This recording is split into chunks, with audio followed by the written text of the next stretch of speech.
क्या आपने कभी यह सोचा है कि पहला 1 करोड़ कमाना इतना मुश्किल क्यों माना जाता है? आखिर क्यों लगभग हर सफल इन्वेस्टर, चाहे वह चार्ली मंगर हो या वॉरेन बफेट, बार बार यही बात दोहराते हैं कि पहला मिलियन सबसे कठिन होता है? तो असली सच क्या है? क्या इसके पीछे कोई छुपा हुआ सीक्रेट फॉर्मूला है, या फिर यह सिर्फ सिंपल लेकिन बोरिंग डिसिप्लिन का खेल है? आज हम मोटिवेशन की बात नहीं करेंगे, बल्कि रियल स्ट्रेटेजी को समझेंगे कि आखिर कैसे एक इंसान जीरो से शुरुआत करके माइंडसेट, लीवरेज और पेशेंस की मदद से अपना पहला करोड़ बना सकता है। सबसे पहले बात करते हैं उस हार्ड ट्रूथ की जो आपको कोई नहीं बताता। चार्ली मंगर किसी अमीर परिवार से नहीं आए थे। ना उनके पास कोई सिल्वर स्पून था, ना कोई विरासत में मिला हुआ बिजनेस, ना ही कोई पावरफुल बैकग्राउंड। वह भी एक सामान्य मिडिल क्लास जिंदगी से आए थे, जहां हर छोटे पैसे की कीमत समझी जाती है। उन्होंने अपनी शुरुआत एक ग्रोसरी स्टोर में काम करके की, वही स्टोर जो बाद में वॉरेन बफेट के परिवार से जुड़ा। हफ्ते के 100 से ज्यादा घंटे काम करना और बदले में बहुत कम कमाई मिलना, यही उनकी रियलिटी थी।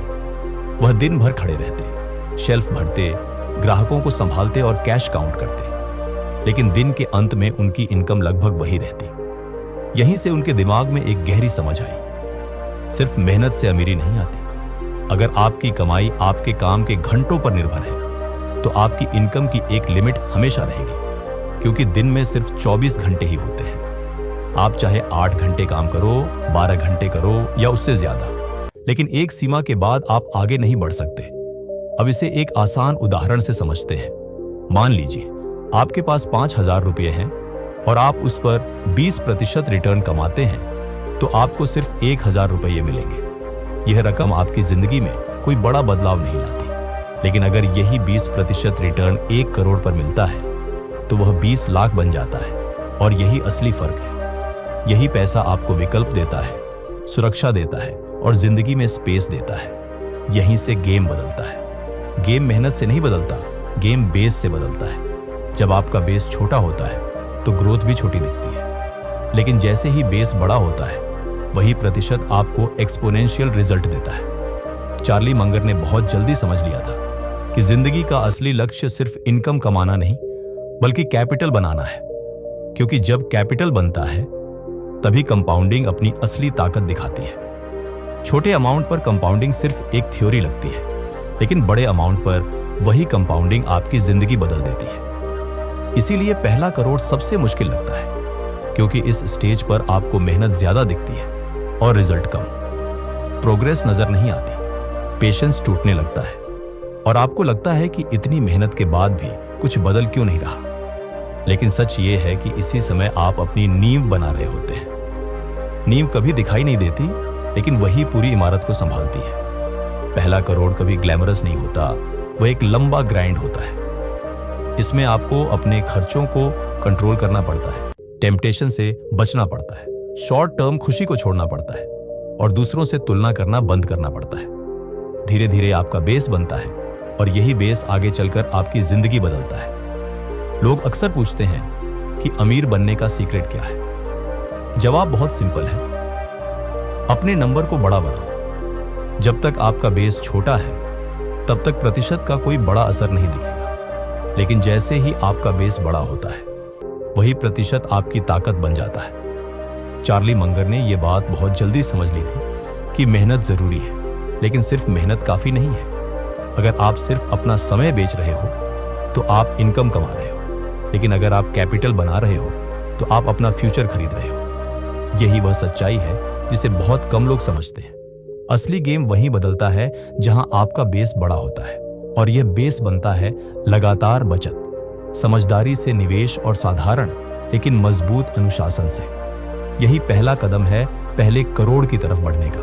रिपोर्ट्स, डॉक्टरों की गंभीर आवाज और उस समय मेडिकल इंश्योरेंस का कोई सहारा नहीं था। हर इलाज, हर दवा, हर इंजेक्शन और हर अस्पताल का खर्च सीधे उनकी जेब से जा रहा था। दिन में वह काम करते थे और रात को अस्पताल की कुर्सियों पर बैठकर समय बिताते थे। अंदर से टूट चुके थे, शरीर थक चुका था और धीरे धीरे उनकी सारी बचत खत्म होती जा रही थी। जो कुछ उन्होंने सालों में इकट्ठा किया था, वह सब इलाज में खर्च हो गया और हालत ऐसी हो गई कि वह लगभग फाइनेंशियली शून्य पर आ गए। जरा सोचिए उस स्थिति को। एक तरफ बेटे की गंभीर बीमारी, दूसरी तरफ बढ़ते हुए बिल और तीसरी तरफ भविष्य की पूरी अनिश्चितता। इसी दौर में उन्हें एक बहुत कठोर सच्चाई का एहसास हुआ। अगर आपके पास मजबूत फाइनेंशियल बेस नहीं है तो आपकी जिंदगी बहुत नाजुक होती है। बाहर से सब कुछ ठीक लग सकता है, अच्छी पढ़ाई, अच्छी नौकरी और समाज में सम्मान, लेकिन अगर आपके पास आर्थिक सुरक्षा नहीं है तो एक अचानक आने वाली समस्या सब कुछ हिला सकती है। अगर आपके पास इमरजेंसी फंड नहीं है, कोई एसेट्स नहीं है और कोई पैसिव इनकम नहीं है तो एक ही घटना आपको फिर से शुरुआत की लाइन पर ला सकती है। और उनके साथ भी कुछ ऐसा ही हुआ। तभी उन्होंने गहराई से समझा कि इनकम और वेल्थ दो अलग चीजें हैं। इनकम आती है और खर्च हो जाती है, लेकिन वेल्थ वह होती है जो टिकती है और मुश्किल समय में आपको संभालती है। उस समय उनका वजन कम हो गया था, स्ट्रेस बढ़ गया था और मानसिक दबाव अपनी चरम सीमा पर था। लेकिन इसी दर्द के बीच एक नई स्पष्टता पैदा हुई। उन्होंने समझ लिया कि फाइनेंशियल सिक्योरिटी कोई विकल्प नहीं है, यह कोई लग्जरी नहीं है, बल्कि यह एक सर्वाइवल टूल है। अक्सर लोग सोचते हैं कि पहला करोड़ सिर्फ स्टेटस के लिए होता है, बड़ी गाड़ी, आरामदायक जिंदगी और दिखावे के लिए। लेकिन सच्चाई यह है कि पहला करोड़ आपको लग्जरी नहीं देता, वह आपको स्थिरता देता है। स्थिरता का मतलब यह है कि अगर घर में कोई मेडिकल इमरजेंसी हो तो घबराहट ना हो, अगर नौकरी चली जाए तो जिंदगी बिखरे नहीं, और अगर मार्केट गिर जाए तो आपकी नींद खराब ना हो।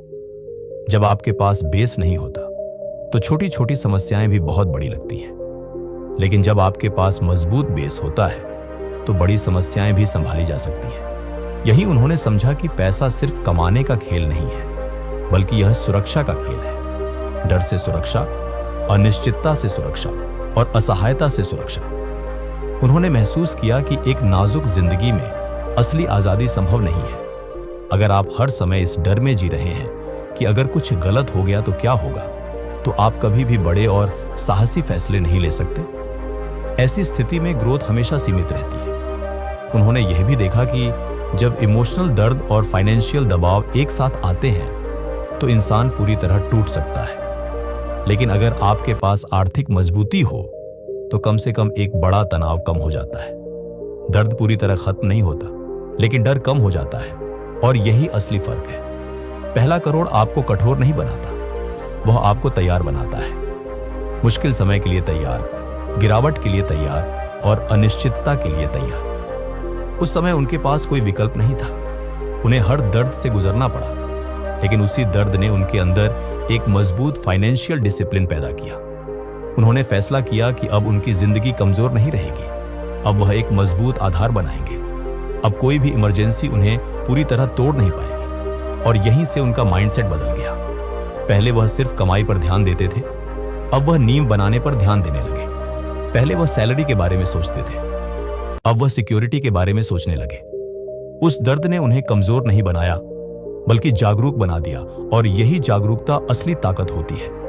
क्योंकि जब तक इंसान दर्द को महसूस नहीं करता, तब तक वह बदलाव की जरूरत को समझ नहीं पाता। उन्होंने एक बात बहुत गहराई से समझ ली, फाइनेंशियल फ्रीडम एक्साइटमेंट से नहीं आती, बल्कि तैयारी से आती है। और यह तैयारी शुरू होती है एक मजबूत बेस से, इमरजेंसी फंड, एसेट्स और एक कैपिटल कुशन से। बिना बेस के जिंदगी नाजुक होती है, लेकिन बेस के साथ जिंदगी स्थिर होती है, और यही स्थिरता असली आजादी की पहली सीढ़ी है। पहला करोड़ कोई ट्रॉफी नहीं है, यह एक ढाल है, एक ऐसी ढाल जो आपको गिरने से नहीं रोकती, लेकिन गिरकर टूटने से जरूर बचाती है। यही दर्द आगे चलकर उनकी सबसे बड़ी ताकत बना। दर्द से ही शक्ति पैदा होती है, लेकिन वह तब जब आप अपनी कमजोरी को पहचान कर उसे खत्म करने का फैसला लेते हो। अब बात करते हैं अगले हिस्से की, स्मार्ट लीवरेज बनाम अंधा जोखिम। चार्ली मंगर ने एक समय ट्रांसफार्मर बिजनेस शुरू किया। उस दौर में इंडस्ट्री तेजी से बढ़ रही थी, फैक्ट्रियां बन रही थीं और हर जगह ट्रांसफार्मर की मांग थी। ऑर्डर लगातार आ रहे थे, रेवेन्यू स्थिर था और बाहर से सब कुछ बिल्कुल सही लग रहा था। इसी मौके पर उन्होंने लीवरेज का इस्तेमाल किया, लोन लिया, कैपिटल लगाया और बिजनेस को तेजी से बढ़ाने की कोशिश की। शुरुआत में सब कुछ सही चल रहा था, ग्रोथ दिखाई दे रही थी और उनका कॉन्फिडेंस भी बढ़ रहा था। लेकिन जैसे ही हालात बदले, सब कुछ बदल गया।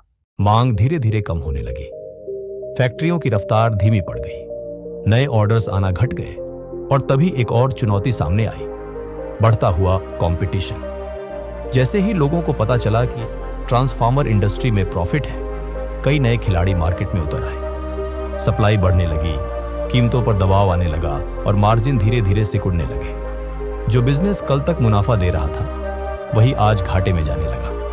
बिजनेस धीरे धीरे कमजोर पड़ने लगा, कैश फ्लो टाइट हो गया, लोन का दबाव बढ़ गया और ऑपरेशनल स्ट्रेस अपनी चरम सीमा पर पहुंच गया। चार्ली ने हर संभव कोशिश की, खर्चों को कम किया, अपनी लाइफस्टाइल को सीमित किया, हर रास्ता अपनाया ताकि बिजनेस को बचाया जा सके। लेकिन आखिरकार वह बिजनेस डूब गया। यह सिर्फ पैसों का नुकसान नहीं था, यह एक गहरा इमोशनल झटका भी था, क्योंकि उन्होंने जोखिम लिया था, लीवरेज का इस्तेमाल किया था और नतीजा उनके खिलाफ गया।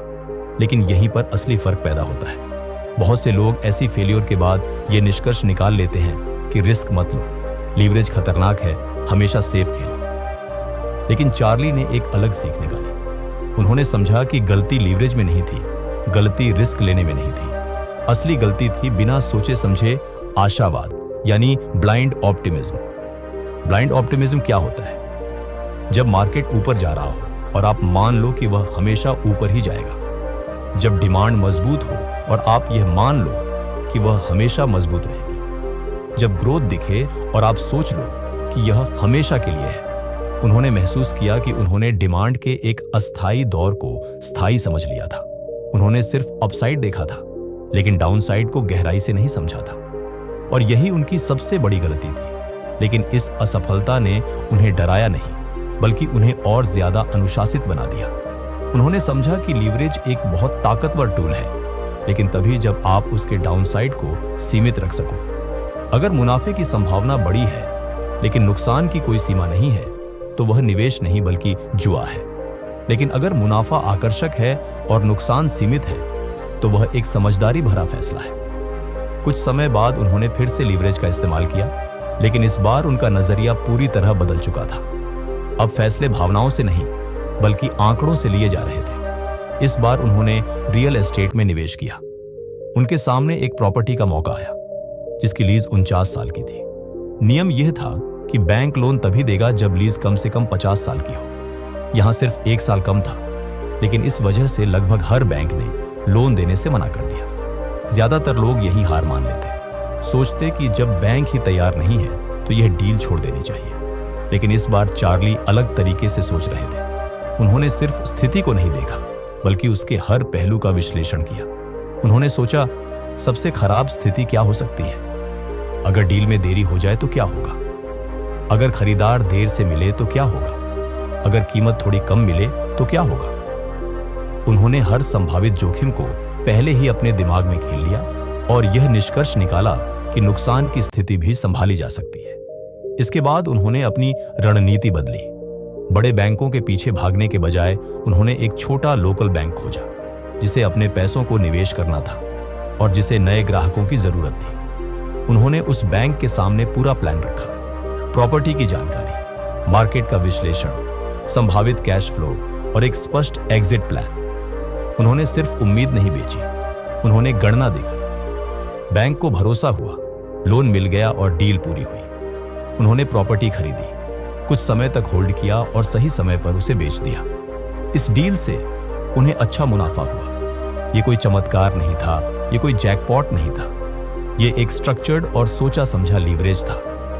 इस बार उन्होंने मार्केट साइकिल को समझा था, नियमों को समझा था, जोखिम को मापा था और सबसे जरूरी, नुकसान को संभालने लायक रखा था।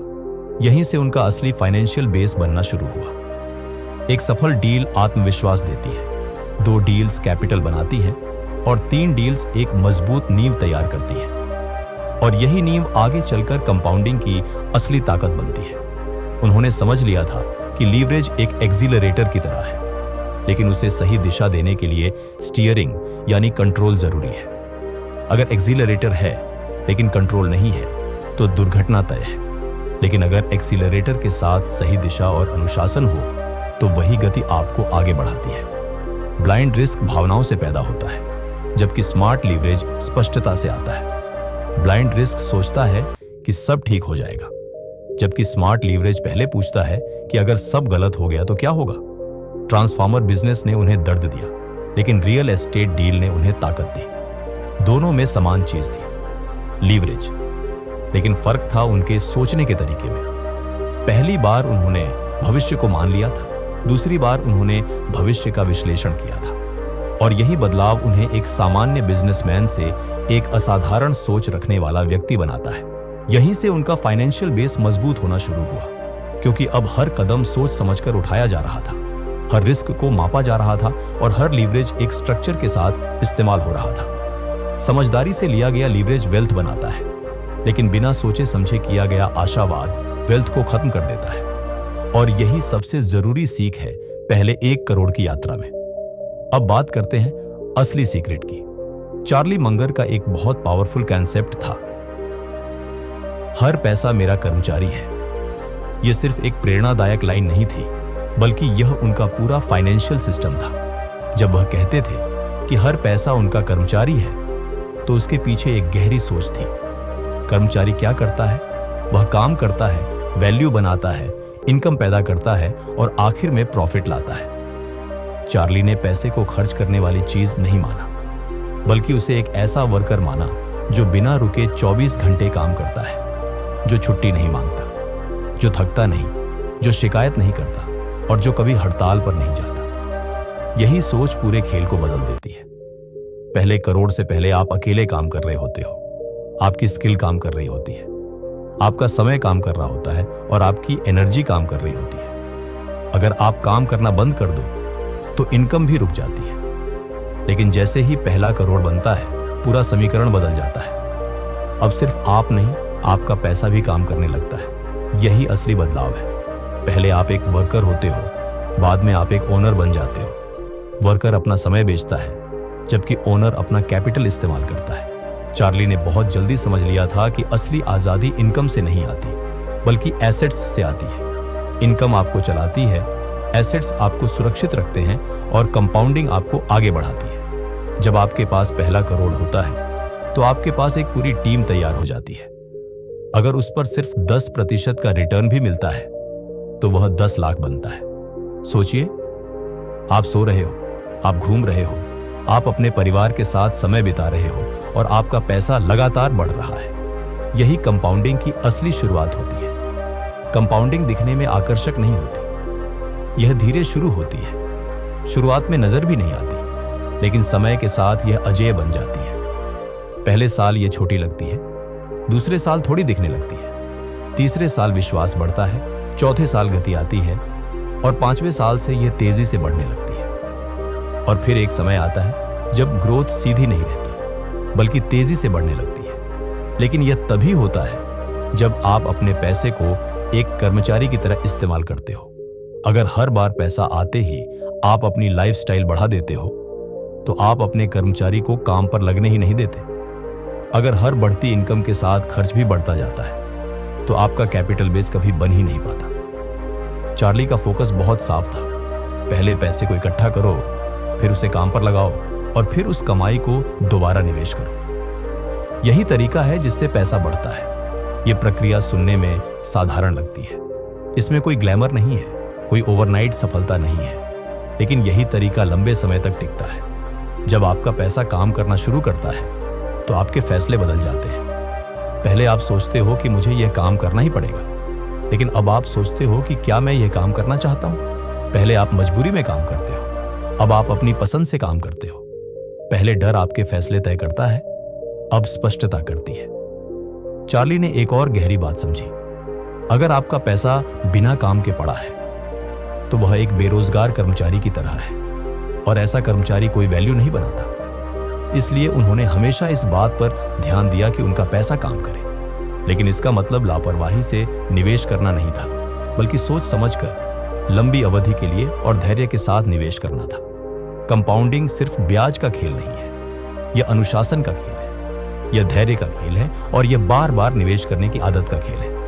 पहला करोड़ कोई अंतिम मंजिल नहीं है, यह एक शुरुआत है। यह उस स्टेज में प्रवेश है जहां आपकी मेहनत अकेली नहीं रहती।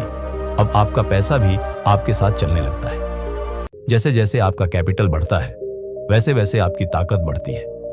1 करोड़ एक शुरुआत है, 5 करोड़ उससे बड़ा स्तर है, 10 करोड़ एक मजबूत इंजन बनाता है और 20 करोड़ एक ऐसा सिस्टम बनाता है जो खुद चलता रहता है। लेकिन शुरुआत हमेशा वहीं से होती है, पहले करोड़ से। जब तक बेस नहीं बनता तब तक कंपाउंडिंग का असर बड़ा नहीं दिखता। लेकिन जैसे ही बेस तैयार हो जाता है, समय आपका साथी बन जाता है। समय और कैपिटल मिलकर एक्सपोनेंशियल ताकत बनाते हैं और यही असली सीक्रेट है, सिर्फ अमीर बनने का नहीं बल्कि आजाद बनने का। क्योंकि जब आपके पास इतने कर्मचारी यानी पैसा काम कर रहा होता है, तब आप मजबूरी में काम नहीं करते बल्कि अपने उद्देश्य के लिए काम करते हो।